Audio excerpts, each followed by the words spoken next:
Sama-sama, Saya di Masya sini nyimak aja, Allah. udah alhamdulillah, masya Allah, udah terjawab semua apa yang jadi Masya di Allah. dalam diri saya, sudah alhamdulillah. Alhamdulillah. Sudah Alhamdulillah. enggak ada pertanyaan. Alhamdulillah, terima kasih, barakallah. Masya Allah. Alhamdulillah senang ya kita dengar ya teman-teman yang sudah terbantu. Ya kita kan hanya menstimulasi saja gitu. Hanya sebagai ya sebagai penyambung saja. Jadi sebenarnya yang bisa merubah diri seseorang ya pribadinya masing-masing gitu. Bu Fida ada yang lagi yang mau disampaikan lagi atau mau bertanya misalnya gimana? Sudah. Oke, terima kasih. Bu Fida di mana Terima tinggalnya? kasih, Mas Landia. Oke, Lamongan, sama-sama. Oh, ya Masya di Allah, jauh nih Lamongan. dari Lamongan. Oke, terima kasih Bu Fida. Semoga Ya, mudah-mudahan jadi lebih baik lagi ya ke ya. depannya, Insya Allah. Terima kasih kembali. Ya, alhamdulillah, Sama-sama. amin. Oke. Oke, kalau tidak ada pertanyaan lagi, kita coba lanjut ya, karena masih ada 2 outcome lagi yang harus kita bereskan. Mudah-mudahan beres ini setengah jam lagi ya. Kita Ya, agak bismillah. cepat aja. Bismillah ya. Ya, bismillah. Oke, kita share lagi. Di mana tadi? Sebentar. Oke, tadi sudah sampai sini. Lupakan dan maafkan ya. Oke, kita lanjut ke slide selanjutnya. Nah, ini mengenai respon tadi. Jadi juga sudah dijelaskan oleh Bunda Arum ya, bagaimana kita bisa memilih respon. Jadi respon itu ada 2, ada konstruktif, ada respon destruktif. Respon konstruktif itu adalah respon yang membangun, respon yang baik, respon yang positif ya. Sedangkan respon yang destruktif adalah respon yang merusak, respon yang negatif, respon yang menambah sesuatu lebih buruk lagi. Maka bagaimana kaidahnya? Gampang ya. Jadi Bapak Ibu sekalian, teman-teman sekalian, ketika teman-teman ada suatu kejadian yang tidak mengenakan, tinggal pilih ya. Mau respon mana ya? Mau yang responnya itu memperbaiki atau malah memperburuk atau memperusak gitu kan. Karena kalau saja kita membuat respon ini respon yang positif, respon baik, maka itu akan menjadikan suatu peristiwa itu menjadi setidaknya lebih mending lah, lebih baik. Walaupun memang kejadiannya buruk seburuk-buruknya, tetapi dengan respon yang konstruktif itu akan lebih baik, lebih positif. Dan kalau destruktif, walaupun kejadian itu kecil, walaupun kejadian itu ya sepele, tetapi respon dia destruktif, itu bisa membuat sesuatu yang lebih fatal lagi. Sering kita dengar berita-berita karena hal sepele, ada orang yang membunuh temannya misalnya. Itu karena hal sepele, misalnya karena permainan, karena bercandaan gitu kan, dan lain sebagainya. Karena orang tersebut memilih respon yang destruktif, walaupun sebenarnya peristiwa yang dia dapatkan adalah peristiwa yang kecil. Tapi ada orang-orang ya yang walaupun ujiannya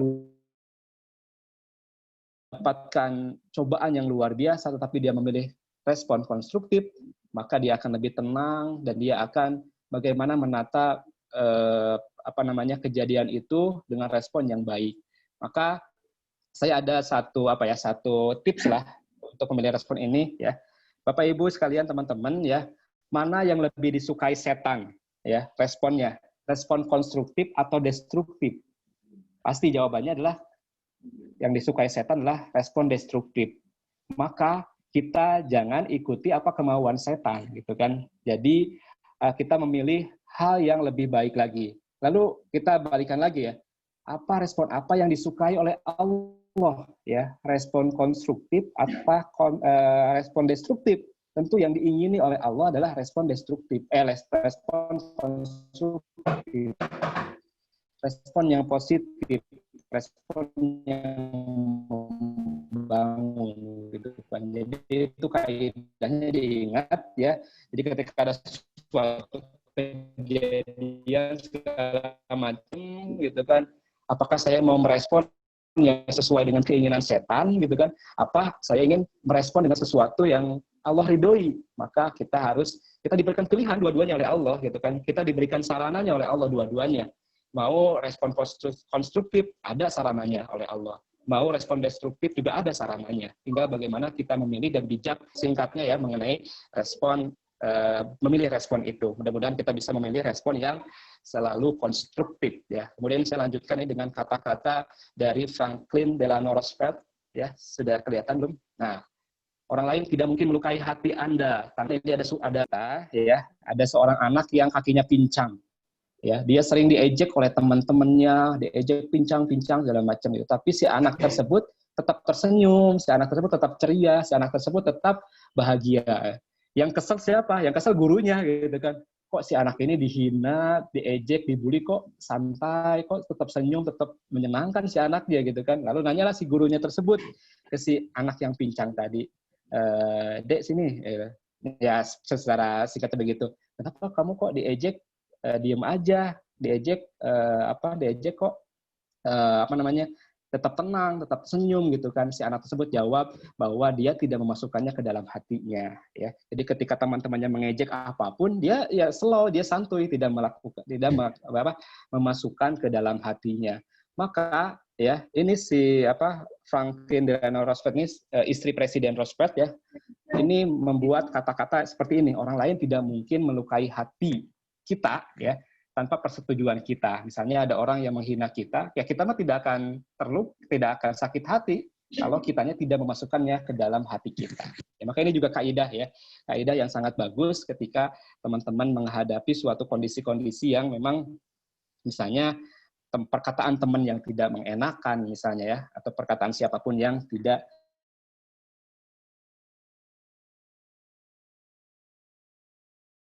Janganlah kamu bersikap lemah dan janganlah pula kamu bersedih hati, padahal kamulah orang-orang yang paling tinggi derajatnya jika kamu orang-orang yang beriman. Ya, ketika saya baca asbabun nuzulnya, ayat surat Ali Imran ayat 139 ini adalah ketika pasukan Islam kalah dalam perang Uhud. Ya, bagaimana luar biasa mental pasukan Muslim sangat terpuruk masa itu. Ya, kekalahan yang luar biasa. Ya, kekalahan ini sangat menyakitkan karena sudah menang gitu kan, karena ada si pemanah yang tidak amanah gitu kan, dia turun untuk mengambil ghanimah gitu kan, dimanfaatkan oleh Khalid bin Walid yang pada masa itu masih belum Muslim, belum Islam gitu kan, dibalik diserang pasukan Muslim dari belakang sampai Rasulullah SAW terluka, gigi gerahamnya patah dan berlumuran darah gitu kan. Ini luar biasa drop gitu kan, luar biasa kepayahan sekali pasukan Muslim itu gitu kan. Tapi Allah Subhanahu wa taala menurunkan ayat ini. Janganlah kamu bersikap lemah dan janganlah pula kamu bersedih padahal kamulah orang-orang yang paling tinggi derajatnya ya. Maka ini sebuah motivasi, kemudian Rasulullah SAW pada masa itu mengangkat lagi motivasi para pasukannya ya, dan berhasil naiklah motivasinya dan bisa terus berjuang lagi di perang-perang selanjutnya ya, di kondisi-kondisi selanjutnya. Seperti itu. Oke. Kemudian ini untuk teknik ya, teknik NLP-nya ini lebih ke teknis nanti bagaimana teknik NLP untuk menghadapi luka. Saya menulis ada 3 teknik yang sebenarnya banyak teknik-teknik NLP, tapi yang mungkin yang bisa lebih powerful, lebih bisa dipraktekkan adalah ini 3 hal ini ya. Tadi sebenarnya uptime juga sudah dibahas sekilas oleh Bunda Arum juga seperti itu. Yang pertama mengenai no mind atau uptime ya. Sebentar, saya ini stop share aja ya biar lebih jelas ke sayanya. Oke. Jadi teman-teman, yang pertama adalah no mind atau uptime. Jadi no mind atau uptime ini adalah kondisi di mana kita ketika menghadapi suatu peristiwa atau kejadian, itu kita tidak langsung reaktif, tidak langsung merespon. Kita diam, tidak berpikir apapun. Ya, mau positif, mau negatif tidak. Jadi freeze dulu, di stop dulu ya. Kalau tadi kan bagus tuh Bunda Arum bernapas ya. Itu juga sebenarnya hampir sama, hampir hubungan dengan uptime ini. Jadi tidak memikirkan si peristiwanya, tidak memikirkan apa rangsangan yang dia terimanya, stimulusnya gitu kan. Tapi dia stop dulu, tidak reaktif, tidak berpikir apapun ya, freeze dulu, mempause dulu ya. Stop gitu kan, diam, tidak langsung reaktif beberapa saat, kemudian baru dia memilih responnya. Apa yang akan dia pilih? Tentu di sini Bapak Ibu semua harus merespon dengan respon yang positif ya, respon yang konstruktif tadi yang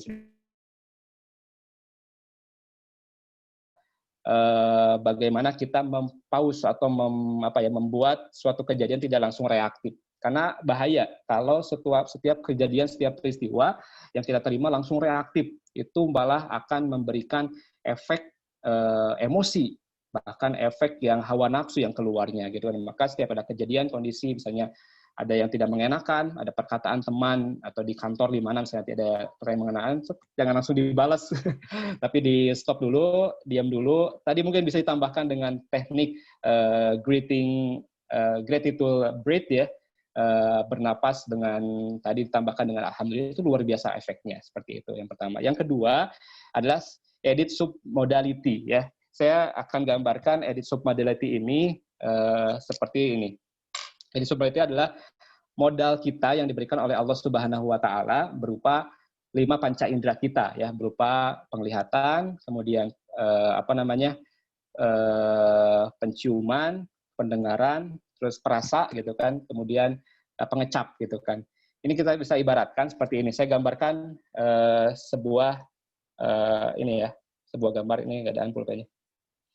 Oke, ini sebuah gambar, misalnya gambar orang ya. Ada matanya. Oke lah, gambar lah, atau gambar bulat aja lagi lah, nggak usah ini. Ini sebuah gambar di sini, misalnya ada sebuah gambar di sini. Diibaratkan tangan ini adalah tubuh kita atau manusia kita. Dan ini adalah gambar ini adalah bagaimana gambar ini adalah kenangan kita. Rasa yang rasa yang dulu membuat kita sakit, kemudian pengalaman pahit, kemudian kejadian-kejadian yang tidak mengenakan ini. Kalau saja gambar ini tidak kita hapus, tidak kita hilangkan, dan ini ada tubuh kita, maka ini akan terus terbawa kemana-mana.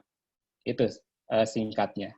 Maka apa yang harus kita lakukan? Maka kita bisa menggunakan teknik edit submodality, yaitu caranya dengan apa? Dengan menghapusnya. Hapusnya supaya dia blur, supaya dia tidak jelas lagi bentuknya seperti apa, gitu kan? Dihilangkan dari gambarnya. Oke, teknisnya seperti apa? Jadi ketika ada suatu kondisi, misalnya kenangan buruk kita, ya, maka kita diam sejenak, merasakan kondisi kenangan tersebut. Kita masuk ke kondisi kenangan tersebut, masuk, kemudian kita edit, kita rubah. Misalnya kalau kenangan tersebut sangat jelas, secara visual sangat jelas, maka kita jauhkan. Jauhkan, itu otak bisa tuh. Teman-teman mungkin bisa juga praktekkan, ini perlu latihan saja ya. Kalau saja kenangan itu misalnya dengan pendengaran yang sangat jelas, itu kita turunkan volumenya. Turunkan volumenya. Kalau misalnya kejadian tersebut itu sangat kuat di penciuman, misalnya kita mencium bau-bauan suatu bau-bauan atau bau-bauan tertentu gitu kan, maka kita hilangkan. Kemudian apabila berwarna, maka buat blur, buat hitam putih, dan bahkan buat tidak berwarna dan menjauh gitu kan.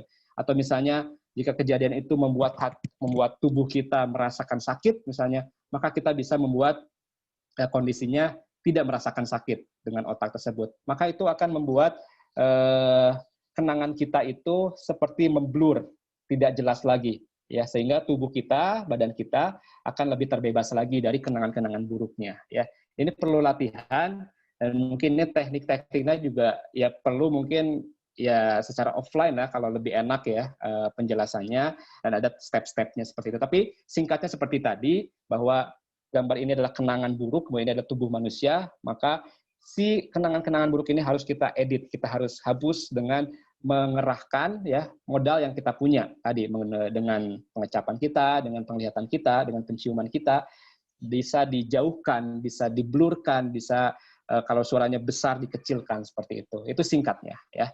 Yang ketiga dengan reframing. Ini sangat powerful sekali reframing ya. Saya juga sudah jelaskan di videonya kemarin mengenai reframing, bahwa reframing ini ya diibaratkan sebagai sebuah lensa kacamata ya.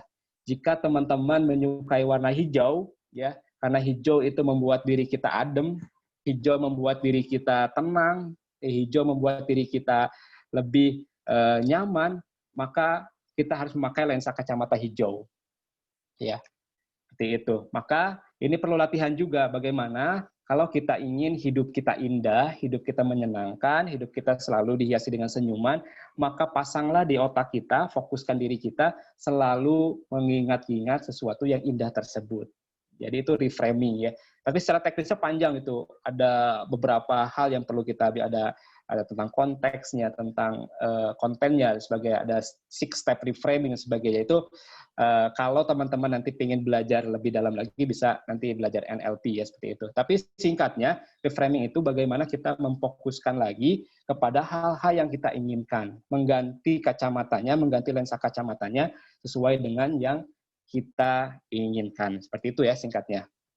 Oke, saya share screen lagi, kita lanjutkan materinya ke Oke, bagaimana kita menjadi, tadi pertama sudah ya outcome-nya. Outcome yang pertama bagaimana kita menjadi pribadi yang lebih yang lebih kuat, yang lebih tidak disakiti ya, tidak mudah disakiti. Dan yang outcome kedua adalah bagaimana kita menjadi pribadi yang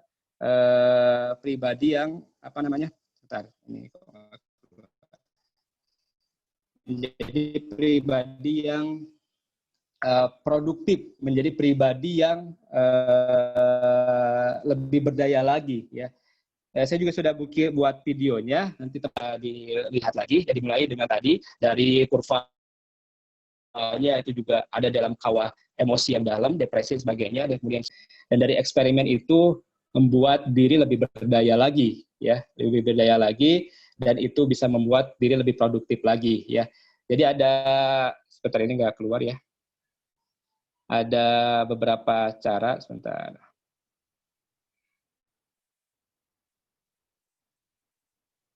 Ya, oke, langsung aja ke sini ya, ke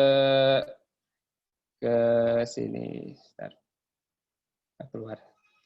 Jadi ada caranya untuk bagaimana kita menjadi pribadi yang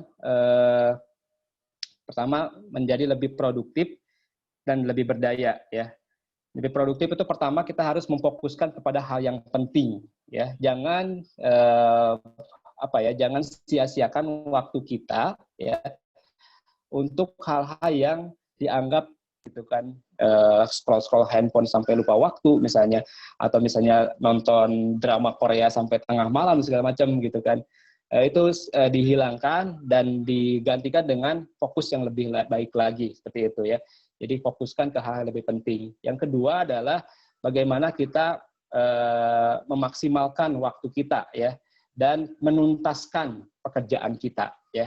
Ini tuntas ini sangat penting ya, karena tuntas itu adalah karena kan ketika kita membuat tugas atau membuat pekerjaan, ada 3 step yang harus kita lewati. Yang pertama adalah pemanasan, yang kedua itu mengerjakan itu sendiri, yang ketiga adalah bagaimana kita menuntaskan atau menyelesaikan. Kalau kita sering menunda-nunda, ya, maka kita harus menyelesaikan tugas itu sehingga kita bisa beralih lagi ke ke pekerjaan lainnya. Itu yang membuat kita menjadi lebih produktif lagi. Emang seperti apa sih produktifnya saya gitu kan? Seperti apa gitu? Ya, alhamdulillah gitu kan, ketika saya sudah sudah merasa diri saya sudah dalam kondisi tadi ya, diintegrate, maka saya merasa sudah sangat berdaya dan sudah sangat ya bisa melakukan hal-hal yang lebih penting, dan itu menghasilkan yang sangat luar biasa ya. Saya mengurus Azayaka ya, mengurus bikin videonya, bikin desainnya, bikin kontennya, kemudian menyebarkannya, bikin caption sebagainya, itu dilakukan dalam waktu yang bisa produktif dan banyak. Teman-teman juga nanti bisa lihat lagi di websitenya, di video-videonya ada beberapa hal. Jadi itu ya. Setelah teman-teman ada di tahap sudah menjadi pribadi yang tidak mudah dilukai, maka teman-teman bisa ke step berikutnya ya, menjadi pribadi-pribadi yang lebih berdaya dan menjadi pribadi-pribadi yang bisa lebih produktif. Karena dengan tadi fokus ke hal-hal yang baik dan selalu menuntaskan pekerjaan tersebut ya. Oke, untuk yang ketiga, outcome yang ketiga untuk bagaimana kita menjadi pribadi yang tenang dan taat, ini saya akan membawa spiritual versus ritual ya. Bagaimana ibadah-ibadah yang kita lakukan seringkali itu hanya sebatas ritual saja gitu kan, sholat ya udah kayak tidak ada rohnya ya. Sholat sebatas gerakan dan sebagainya. Terus bagaimana supaya kita bisa menggeser dari hanya sebagai ritual menjadi spiritual ya, menjadi sesuatu yang punya rohnya, sesuatu yang memiliki spiritnya ya, yaitu bagaimana menggesernya. Yang pertama adalah kita harus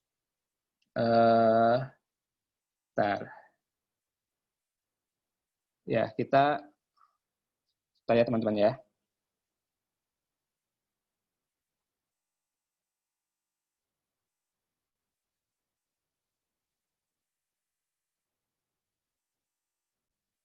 Oke, sebentar teman. Kita pakai aja.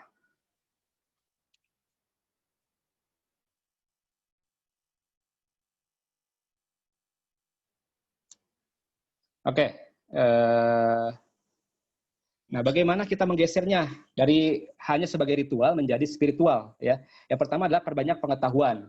Yang kedua, perhebat lagi pembelajaran, dan yang ketiga, perkuat komunikasinya ya. Yang pertama adalah perbanyak pengetahuan kita. Misalnya kita ingin sholat kita lebih khusyuk lagi, lebih baik lagi, maka kita harus banyak-banyak lagi bagaimana ilmu kita ya tentang sholat gitu kan. Terus perkuat lagi, perhebat lagi pembelajarannya dengan berbagai media yang ada, nonton ceramah misalnya, kemudian baca bukunya, kemudian dengar juga podcast-podcast tentang sholat misalnya gitu kan, maka perhebat lagi dan perkuat komunikasinya, yakinkan dalam hati, perkuat lagi gitu kan, karena kan ada yang disebut dengan self talk ya, self talk ini jadi sangat penting, sangat powerful sekali. Jadi self talk ini ternyata 3 kali lipat jumlahnya dibandingkan dengan komunikasi biasa. Ya, kalau komunikasi biasa bisa sampai 6.000 8.000 perkataan perharinya, itu kalau self talk itu bisa 3 kali lipatnya gitu. Maka ini harus diperkuat lagi komunikasi kita dengan diri kita sendiri seperti itu ya. Jadi bagaimana menggesernya supaya kita bisa lebih tenang lagi, lebih taat lagi, maka mau tidak mau kita harus memperbanyak pengetahuan, kemudian memperhebat pembelajaran dan perkuat komunikasinya seperti itu ya. Kemudian kita lanjutkan ke slide selanjutnya. Ini challenge ya, challenge untuk teman-teman bagaimana untuk kita bisa menjadi pribadi yang tadi ya di atas, menjadi pribadi yang tidak mudah dilukai, menjadi pribadi yang berdaya dan produktif, dan menjadi pribadi yang tenang dan taat. Challenge-nya ada 3. Jadi setiap bangun pagi teman-teman setelah berdoa ucapkan syukur ya. Ucapkan syukur, alhamdulillah ya Allah masih diberikan kesempatan untuk bangun, untuk merasakan kehidupan ini, kemudian mengafirmasi diri untuk kesuksesan, mengafirmasi, kemudian memvisualisasikan kesuksesan kita, ya, bagaimana outcome yang kita inginkan. Sebutkan 3 yang merasa bahwa pribadi saya semakin kuat, saya merasa pribadi saya menjadi pribadi yang semakin tak mudah dilukai, saya merasa bahwa saya menjadi pribadi yang lebih berdaya dan lebih produktif, saya merasa pribadi menjadi pribadi yang lebih tenang dan taat lagi. Diafirmasikan setiap harinya. Kemudian yang ketiga, selektif dalam interaksi di dunia digital, ya. Karena ini luar biasa ya. Dunia digital ini kalau kita tidak selektif, maka itu akan menggerus emosi kita, ya. Maka selektif maksudnya di subscribe yang baik-baik, kemudian di unsubscribe yang tidak baiknya, ya. Kemudian pertemanan-pertemanan yang tidak baik di unfriend, kemudian kita invite lagi teman-teman yang dirasa lebih baik lagi. Seperti ini challenge-nya ya buat teman-teman yang ingin menjadi pribadi-pribadi yang lebih berdaya, lebih tadi tuh 3 outcome yang kita inginkan ya. Seperti itu. Oke. Nah, ini. Jadi small change can make a big difference. Jadi bagaimana satu perubahan kecil itu bisa memberikan perubahan yang sangat besar gitu kan. Jika teman-teman ya tadi itu melakukan challenge tadi, 3 challenge tadi dengan syukur gitu, dengan afirmasi, kemudian dengan mengeliminasi pertemanan kita atau interaksi di dunia digital dengan lebih selektif lagi, maka itu akan memberikan efek yang sangat besar. Small change can make a big difference ya, menjadi kaidah kita. Oke. Itu mungkin yang sudah materinya ya. Terima kasih atas waktunya ya. Kemudian ini juga waktunya sudah mepet, sudah hampir selesai. Apakah Coach Bambang masih ada di sini? Kita ingin dengarkan juga bagaimana Coach Bambang sudah tidak ada ternyata, teman-teman. Oke, teman-teman ya. Terima kasih atas waktunya. Ya, if you have any question atau apapun, saya ada punya media sosial, Instagram, fanpage, ya. Kemudian, Pak Bambang bawa bisa konsultasi di WA, ya. YouTube-nya di Stimulus Sukses seperti itu. Oke, teman-teman, kita buka tanya jawab. Kalau ada, ya. Kalau tidak ada, tidak apa-apa, kita akhiri saja. Atau mungkin ada masukan, ada ini silakan raise hand. Nanti saya buka kalau ada pertanyaan. Di chat kayaknya ada pertanyaan itu, Pak. Di chat ada ya? Oke, kita cek ya. Tolong share cara atau teknik memblur kenangan buruk dan mencoba menghadapi orang yang pernah membuat kenangan buruk tersebut, Pak. Oke. Nah, Pak Erwan kan tadi ya? ada pengalaman tuh. Beberapa kali pengalaman tuh. Itu gimana tuh cara memblurnya terus sambil orangnya supaya tidak terbayang-bayang lagi yang bilang tadi apa Pak Erwan koruptor ya. Oh iya, betul. Ya, saya gak cek ya, chat ya. Oke, tadi ada teknik namanya edit submodal. Terlalu teknis, tapi lebih mudah dipahaminya adalah bagaimana ya kita tanya lagi gitu kan, apa sih keuntungannya kalau kita terus-menerus mengingat keburukan orang tersebut. Ada sebuah kata-kata bijak mengatakan bahwa ketika kita mengingat suatu dendam, maka orang yang kita dendami itu sedang menari-nari bahagia. Kalau kita tidak, ngeselin nggak tuh? Tambah ngeselin ya. Kitanya betul, kesel kalau terus kita, ternyata di sana sedang that's the tawa-tawa point, gitu. Betul ya. Jadi ketika kita terus memendam kebencian, orang yang kita benci malah tertawa-tawa gitu kan, malah menari-nari di atas penderitaan kita. Intinya seperti itu. Tapi tekniknya tadi kita bisa menggunakan edit submodality, bagaimana kita berada di posisi ketika itu disakiti, ketika misalnya membayangkan teman tersebut, kemudian kita perkecil volumenya, kemudian kita jauhkan gambarnya lebih blur lagi, ketika berwarna kita buat tidak berwarna gitu kan, itu tekniknya. Dan itu perlu latihan teman-teman, tidak bisa instan, teman-teman harus lebih latihan lagi. Itu sih masukan. Mungkin Bu Arum ada masukan sedikit menambahkan kalau terbayang-bayang orangnya ketika sedang mengatakan sesuatu gitu kan, sesuatu yang tidak enak tentang kita bisa bayangkan dia wajahnya misalkan hidungnya jadi merah seperti badut, terus juga wajahnya kita rubah jadi seperti apa gitu. Jadi hal-hal yang lucu gitu. Termasuk yang suara kita ubah jadi kayak suara Donald Bebek kah atau suaranya Mr. Bean atau apa. Jadi betul. Mungkin yang dikatakan sama, tapi begitu kita mendengar lagi suaranya jadi sesuatu yang buat kita ketawa lucu kita jadi berkurang juga tuh intensitas kebencian kita atau baper kita gitu. Ya, betul. Itu juga termasuk edit submodality ya, mengubah volume, mengubah suara gitu kan, mengubah bentuk muka dan sebagainya seperti itu. Maka ini luar biasa. Jadi otak kita tuh sudah diberikan karunia oleh Allah Subhanahu wa taala dengan sangat powerful sekali, dengan power yang sangat luar biasa, dengan kekuatan yang sangat luar biasa ya. Maka tinggal bagaimana kita mengarahkannya ya. Terus diarahkan ke arah yang lebih baik. Oke, Pak Bambang, tadi kalau ada konsultasi dan sebagainya nanti kita bisa lanjutkan di grup WA ya teman-teman. Nanti kita juga rekaman ini juga bisa di-share di grup WA. Kemudian slide-nya juga nanti saya share juga di grup WA teman-teman ya. Baik, ada pertanyaan lagi teman-teman sebelum kita tutup, karena alhamdulillah ya tepat waktu, kita jam 10.58 ini beres ternyata materi-materi yang telah kita sampaikan. Alhamdulillah. Ya, tadi Pak Bambang juga kalau ini di-share di WA, insya Allah seperti itu. Coach Atar kemana nih Coach Atar nih? Iya, tadi sempat terlempar karena sinyal beberapa Masya Allah, sinyal Masya Allah. Ya. Jadi sudah Alhamdulillah, alhamdulillah kurang lebih yang daftar tuh 66 lah, dan yang hadir tadi ada 40 sekian, ya lumayan ya. Dan sampai akhir sesi 34, jadi 50% Dan lebih. ini recordingnya ada ya Pak ya? Ada insya Allah di record. Iya, nanti ya, teman-teman yang di grup yang tadi sempat masuk terus tapi terlempar minta recordingnya. Yes, insya Allah. Supaya nanti bisa didengar ulang gitu. Insya Allah. Yes, insya Allah ya.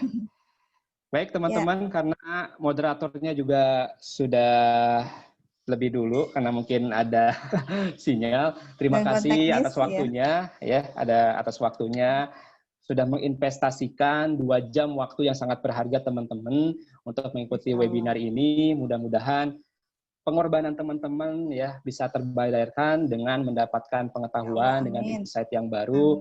Terima kasih juga Bunda Arum ya sudah membantu kita tadi menambahkan materi-materi secara lebih mantap lagi, secara sainsnya, secara ilmu pengetahuan, secara data-data yang lengkap tadi ya sudah dijelaskan. Dan terima kasih juga kepada Coach Atar, ya walaupun nggak ada orangnya, saya pun mengucapkan terima kasih tetap. Dan terima kasih kepada teman-teman yang sudah hadir dari manapun ya, ada dari Lamongan, ada dari Bekasi, Tangerang, saya lihat dari Bandung ya, tadi ada Bu Titi dari Lembang, dari Tangerang, terus dari mana lagi? Dari Kalimantan juga ada, luar biasa ya teman-teman. Terima kasih atas waktunya. Nanti kita lebih banyak lagi konsultasi, lebih banyak lagi bagaimana memberikan stimulus kesuksesan kita, pengembangan diri kita. Kalau berkenan ya grupnya kita tetap rawat untuk memberikan kebermanfaatan yang lebih lagi. Kita tutup mungkin teman-teman kalau tidak ada terakhir. YouTube-nya Pak Erwan tuh luar biasa. Apa nama YouTube-nya Pak di-share boleh? Stimulus sukses ya. Jadi saya punya Stimulus sukses di situ. Banyak konten faedahnya. Ada konten-konten insya Allah mudah-mudahan bermanfaat. Ada juga website yaitu azayaka.id ya. Kemudian ada di Instagram dan di fanpage. Mudah-mudahan lebih bisa memberikan kebermanfaatan buat teman-teman. Ya, kita tutup sedikit mungkin. Sebelum tutup, Pak Erwan, ada satu quotes yang mau boleh. saya Silakan. share. Saya juga dapat ini dari status teman saya gitu. Jika Anda tahu dahsyatnya kekuatan pikiran, maka Anda tak akan berani berpikir yang tak positif walau sedetik saja. Karena saat kau mulai berprasangka saat itu, telah terjadi proses penciptaan. Jadi sesuai dengan apa yang Allah katakan ya, aku sebagaimana prasangka hamba-Ku. Masya Allah. Silakan tutup Pak Erwan. Luar biasa Bunda Arum. Jadi ini juga hadis qudsi ini juga yang memberikan memberikan energi buat kita bahwa Allah itu sesuai dengan prasangka hambanya. Hadis qudsi ini lebih powerful, lebih hebat dibandingkan dengan teknik law projection dan sebagainya, tapi teknik ini ya kita sesuai dengan prasangka hambanya ya, aku sesuai dengan prasangka hambanya ini kalau kita terapkan dalam kehidupan kita ini luar biasa teman-teman ya. Baik, Masya Allah luar biasa. Terima kasih teman-teman semuanya. Bunda Mamai juga hadir, Bu Mamai, Bu Noviandri, Bu Dian, Bu Yaya. Oh ya, event berikutnya Pak Erwan diinformasikan teman-teman di sini boleh untuk berikutnya ada sesi sharing dari Bunda Mamai. Mas tenang, boleh ini masih gratis kok. Iya, kita boleh kasih Bunda Mamai untuk menjelaskan materi berikutnya apa ya dan tanggal berapa ya. Oke. Tafadholi Bunda Mamai. Bentar, saya buka ya Bunda Mamai. Di-unmute dulu. Siap, sebentar.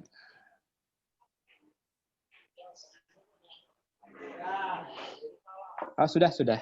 Unmute. Silakan Bunda Mamai. Baik, terima kasih Pak Erwan, Bu Arum, dan semua peserta.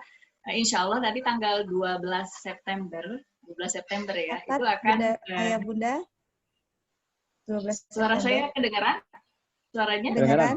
Jelas. Ya. Oke. Tanggal 12 September, insya Allah akan ada sharing kembali nanti mengenai mengajar yang menyenangkan berdasarkan 10 days ya, seperti itu apa. Ini mungkin lebih tepatnya untuk teman-teman yang guru pengajar, kemudian yang mungkin juga trainer ya, atau siapapun yang memang senang dengan aktivitas mengajar. Seperti itu. Sekarang semua Pengajar, Bu. Karena kan sudah gitu. Belajar di rumah BDR. Belajar dari rumah, mama-mama juga guru semua. Iya. Iya. Dalam posisi pengajar semuanya. Posisi yang ada jadi ada hikmahnya ya.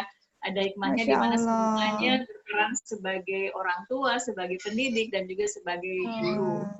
Alhamdulillah. Ya, insya Allah nanti silakan bergabung. Nanti mungkin linknya menyusul ya. Linknya menyusul, nanti mungkin bisa di-share di grup. Gitu, seperti itu. Siap. Demikian Pak Erwan dan Bunda Arum. Terima kasih Bu Mamai, Masya Allah. Ini saya share untuk pamfletnya ya. Iya. Jadi memang ya ini adalah NLP sharing ya Pak ya. Silakan Pak diceritakan. Dan ini semuanya gratis, tanpa dipungut speser pun biaya, ya. Cukup dengan doa ya teman-teman. Nanti yang terdekat, ya kuota betul. 12 September. Bu Mamai dengan tema mengajar menyenangkan dengan brand based teaching. Ini luar biasa nih, brand based teaching ya, dengan brand juga ya. Kemudian tanggal 19-nya teman-teman yang suka komunikasi akan ada pelatihan effective communication with NLP insya Allah oleh Bu Novianti Absyari. Insya Allah ini tanggal 19. Seperti itu teman-teman ya. Baik, ada lagi Bu Mamai, Bu Arum. Sudah cukup. Sudah cukup ya. Insya Allah teman-teman terima kasih. Maaf jika ada kesalahan ya, karena saya di posisi ini yang paling banyak berbicara sehingga mungkin kesempatan untuk salahnya juga banyak juga. Mohon maaf jika ada kesalahan dan terima kasih untuk waktunya teman-teman yang mudah-mudahan bermanfaat. Kita tutup dengan hamdalah. Alhamdulillah. Doa kifaratul majlis. Subhanakallah wa bihamdika asyhadu an la ilaha illa anta.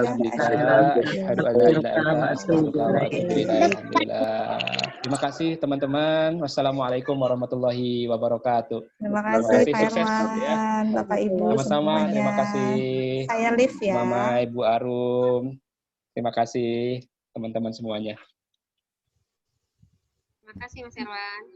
Sama-sama Ibu Nur. Masya Allah. Alhamdulillah. Amin. Terima kasih Bu Sri Tiana, terima kasih Pak Tikriono, Bu Titi Puspawati, ya, Bu Yaya, terima kasih Bu Mahsuna. Mariam ini paling awal Bu Mahsuna ya, masuknya. Insya Allah nanti saya kasih hadiah Bu Mahsuna, kasih e-book insya Allah. Alhamdulillah. Masya Allah, wah, Pak Ari, Masya Allah. Waduh, ini sahabat saya, Pak Ari, terima kasih. Masya Allah. Luar biasa. Nanti kita senam. Siap. Oh, siap, insya Allah. Senam Nusantara. Siap. Bu Dian, terima kasih, Bu Dian. Bu Fitri, makasih ya, Masya Allah. Pak Bambang Setiawan, Coach Bambang, terima kasih. Pak Arif Purwadana, terima kasih. Pak Ahmad Rifai, Pak Ahmad Fadil, terima kasih ya. Pak Agus pribadi, dan lain sebagainya. Mohon maaf jika ada yang tidak tersebut. Ya, jazakumullah khair. Wassalamualaikum warahmatullahi wabarakatuh. Saya tutup ya, teman-teman. Waalaikumsalam warahmatullahi wabarakatuh.